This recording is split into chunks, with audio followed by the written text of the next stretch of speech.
ಮಾಜಿ ಪ್ರಧಾನಿ ದೇವೇಗೌಡರ ಧರ್ಮಪತ್ನಿ ಚೆನ್ನಮ್ಮ ಅವರ ಅಂತಿಮ ಯಾತ್ರೆ ಹಾಸನದತ್ತ ಇವಾಗ ಸಾಗ್ತಾ ಇದೆ. ಇವತ್ತು ರಾತ್ರಿ ಹೊಳೆನರಸೀಪುರದಲ್ಲಿ ಅಂತಿಮ ದರ್ಶನಕ್ಕೆ ವ್ಯವಸ್ಥೆಯನ್ನು ಮಾಡಲಾಗುತ್ತೆ. ಸದ್ಯಕ್ಕೆ ಇವಾಗ ಹಾಸನದತ್ತ ಸಾಗ್ತಾ ಇರತಕ್ಕಂಥದ್ದು ಎಲ್ಲ ಅಲ್ಲಲ್ಲಿ ಊರುಗಳಲ್ಲಿ ನಿಲ್ಲಿಸಿ ಅಂತಿಮ ದರ್ಶನಕ್ಕೆ ವ್ಯವಸ್ಥೆಯನ್ನು ಮಾಡಿಕೊಡ್ತಾ ಇದ್ದಾರೆ.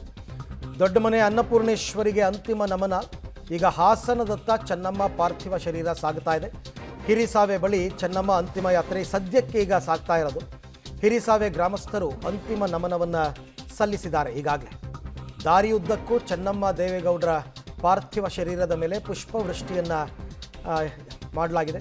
ಚೆನ್ನಮ್ಮ ಅಂತಿಮ ದರ್ಶನಕ್ಕೆ ರಸ್ತೆಯ ಇಕ್ಕೆಲಗಳಲ್ಲಿ ಜನಸಾಗರ. ಅಗಲಿದ ಹಿರಿಯ ಜೀವಕ್ಕೆ ಸ್ಥಳೀಯರಿಂದ ಅಂತಿಮ ನಮನ. ಸ್ಥಳೀಯರಿಗೆ ಧನ್ಯವಾದ ಅರ್ಪಿಸಿದ್ದಾರೆ ಕುಮಾರಸ್ವಾಮಿ ಅವರು ಕೂಡ ಜೊತೆಗೆ ಸಾಗ್ತಾ ಇದ್ದಾರೆ ಪಾರ್ಥಿವ ಶರೀರದ ಜೊತೆಯಲ್ಲಿ. ಹಾಗಾಗಿ ಇಲ್ಲಿ ದೃಶ್ಯದಲ್ಲಿ ತಾವು ನೋಡ್ತಾ ಇದ್ದೀರಾ, ಸಾಕಷ್ಟು ಸಂಖ್ಯೆಯಲ್ಲಿ ಜನ ಸೇರಿದ್ದಾರೆ.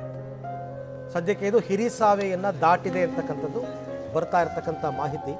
ಹಿರಿಸಾವೆಯಿಂದ ಇನ್ನೂ ಕೂಡ ಸಾಕಷ್ಟು ದೂರ ಕ್ರಮಿಸಬೇಕಾಗಿದೆ. ಸೊ ಹಾಗಾಗಿ ಸದ್ಯಕ್ಕೆ ಹಿರಿಸಾವೆಯಲ್ಲಿ ಜನಸಾಗರ.